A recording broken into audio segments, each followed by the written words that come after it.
Hi there, my name is PolishLynx and this is Everlasting Summer.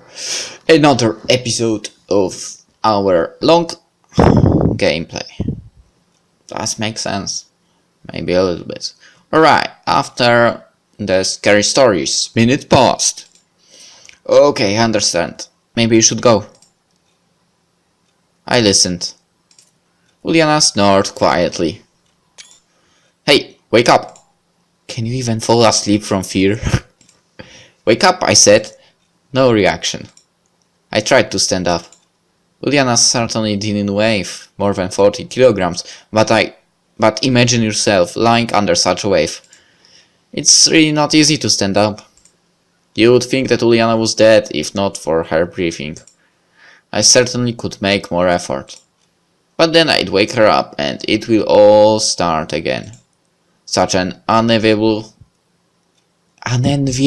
situation. There is this option to wait until she wakes up by herself though. She certainly won't sleep all the way until morning after such a story. I looked through the window and the starry sky. I wonder if there really is a distant outpost with a ghost crew. My eyes slowly closed and in a moment I fell asleep.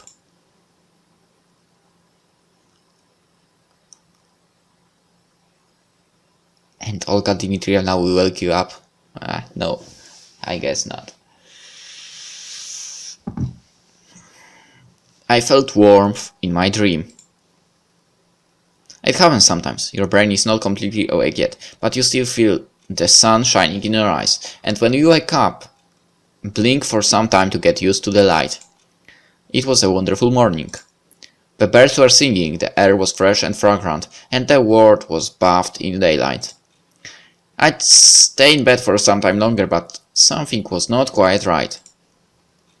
All yesterday evening's events flashed through my mind. Scary and not so scary stories. Uliana,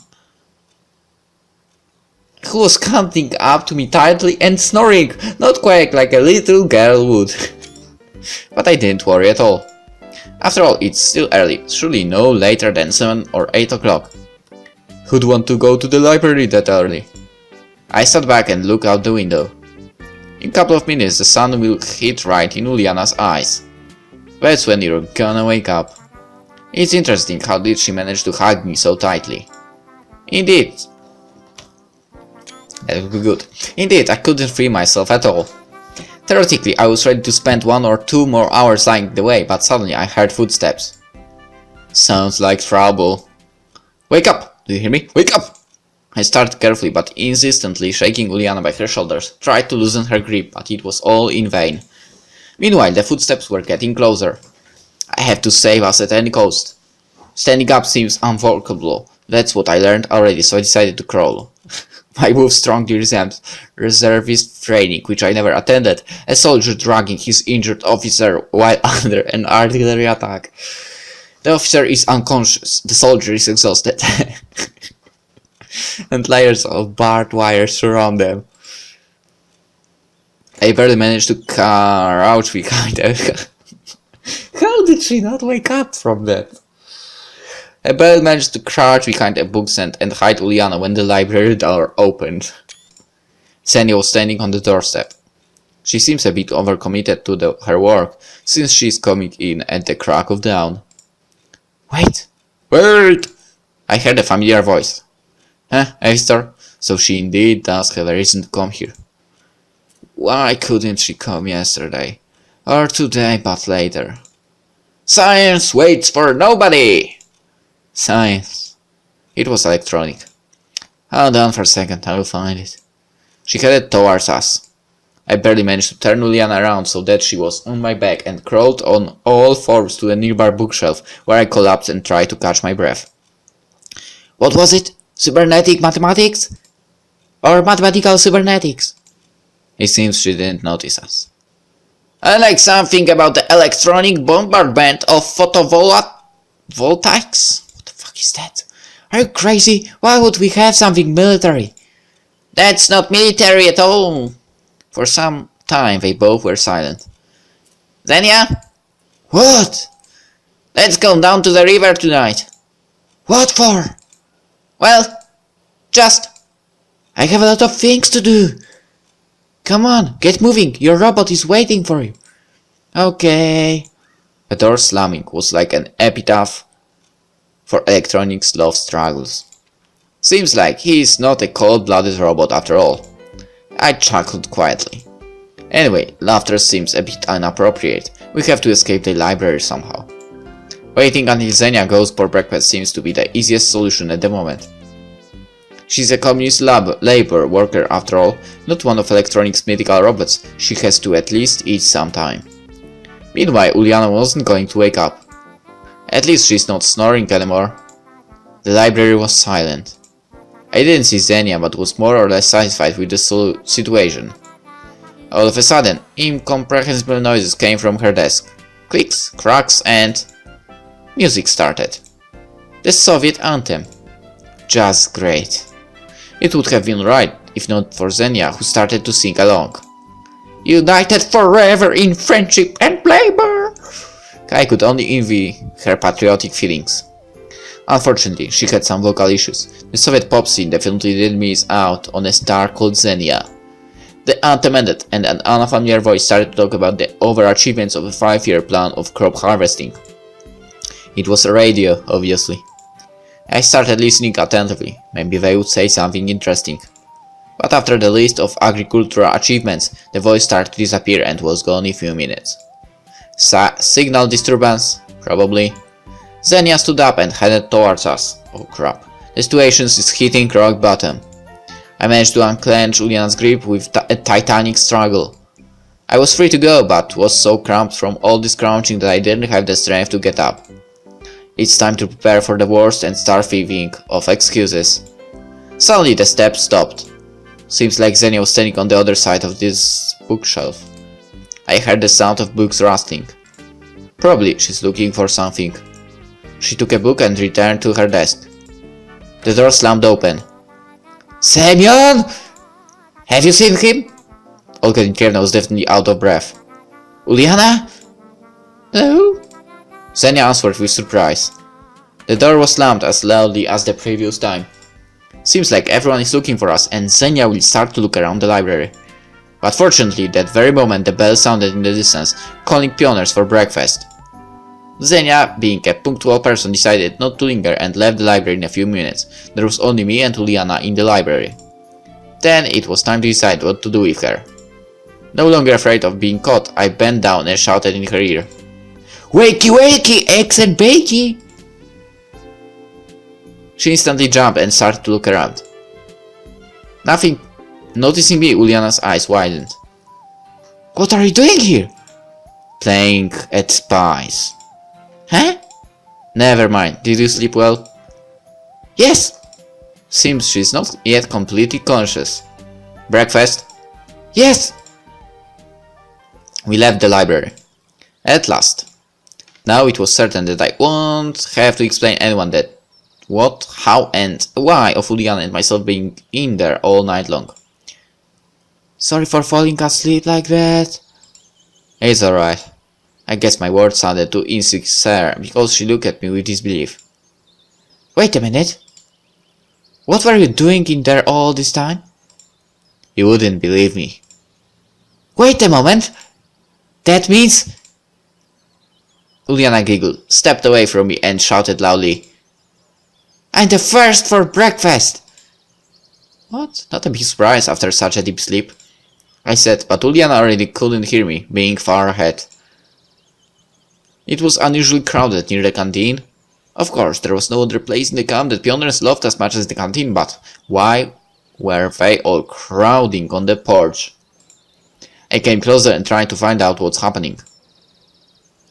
It looked like all the camp had gathered at the porch. There were all the familiar girls, Olga Dmitrievna and electronic. And where on earth have you been, Semyon, of course? I waited for all night long and have been searching since early morning. Uliana told me that you left the library together yesterday. I looked at Uliana. She was grinning acrimoniously. Hey, well, we'll deal with this later. Have you seen Shurik today? Nope, I haven't seen him. And alright, so here we are when he's freaking running away. But I was stopped by Green for some reason. I don't know what's the reason. And you, Semyon, please stay here. Yeah. Would you care to explain where you've been all night? Well, this is the thing I hadn't thought about. True, this couldn't have gone by unnoticed. I could have thought of some clear explanation last list, but I hadn't. Well, me and Uliana were placing the books on the shelves, but then she locked me there and ran away. I was stuck in there until morning. I was at the library today, and I didn't see you there. I'm kind of aware of that. Well, I left quietly. And why is Uliana telling me something completely different? What might that be? Know what her stories are like. Yeah, you might be right. My camp leader paused for a moment. Just don't think this means I believe you. I didn't think that. Okay, we'll deal with it later. I won't forget. It's more important to find Shriek now. Yeah. Dismissed. Yeah, yet again I had no choice where to fit in. The only free place was at the book of Alisa and Uliana. And the time, the text skips here.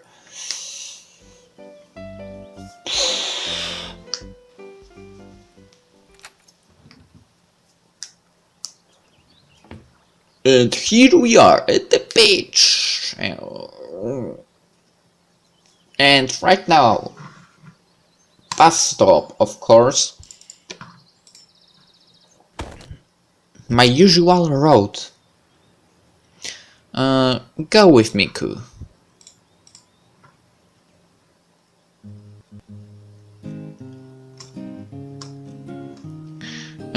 Let's go with boathouse. Yes, skip. And after that we gonna end up where I think we will end up, right? In the infirmary, where we can again skip all the text.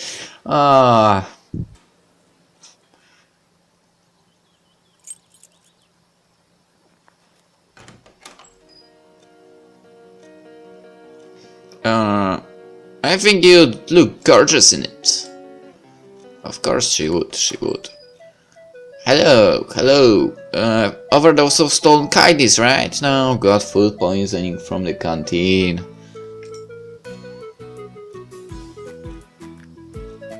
Continue. Hello. Do not ask about the bundle. Hello. Alright. Gift her the activated carbon. I know it's not a good idea, but whatever. And we are not going to eat the apple.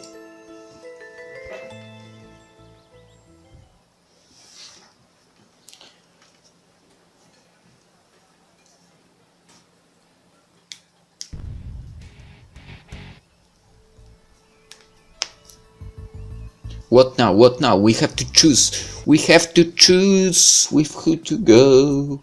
Well, I haven't gone with Slavia. I haven't gone with. Well, actually, we can go alone again. However, for the good of the whole gameplay and stuff, we're gonna try to go with Uliana. Count me in! Oh, she wants to go. I look at Uliana, astonished. Her thirst for adventure seemed to have no limits. Look, night, girls, and old cup, it's great! On the one hand, such company always promises trouble, but on the other hand, it feels safer going together. Perfect! Having said our goodbyes to the other girls and Olga Dmitrievna, we were left alone. Do you consider this just an entertaining walk? Well, yeah, what's the matter? Uliana giggled. Never mind, really. I sighed. Hold on. I'm gonna fetch a flashlight. Okay. I was just about to suggest that myself. Yeah, right. It seemed I would not only have to visit an abandoned camp at night, but also look after a fidgety child. Well, since it's Uliana, I should be twice as cautious. Electronic had told us the old building was built right after the war. It looked like a kindergarten, or like barracks as I expected, and definitely could hold less pioners than today's camp. It had been abandoned for about 20 years. Uliana skipped forward, as if everything was just a game to her. I was ill at ease. Actually, that was normal for a person in my situation. In the night forest, we have scary animals and birds eager to swoop down on you. The full moon and this whole other world I had come into not too long ago. I might be better off alone, without needing to look after Uliana, who was running in front of me. How hasn't she tripped over something yet? Listen, be careful. Or what? She turned around so quickly that I shivered. Nothing, you might hurt yourself. Are you worried about me? Of course I am. I mean, that's normal in such situation. Uliana pouted. Listen, I decided to continue our conversation. It's more relaxing and less scary this way. But what is it about that old camp? You were saying back there at the square. Yeah, it's a really scary place. They say that all the pioneers died there and became ghosts, which guard their last earthly refugee. What did they die from? It was kind of hard to believe her scary tales. How should I know? I wasn't even born back then.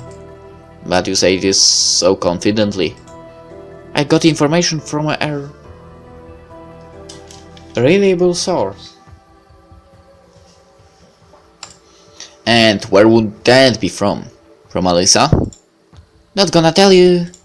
So what happened next? They died and became ghosts. That's all. What do you mean, that's all? And now the souls of the dead pioneers roam around the camp and take everyone who dares to enter the world of the dead. Whoa, okay, move along. Let's end the episode here. We'll see if the scary stories will come true in the next one. Bye.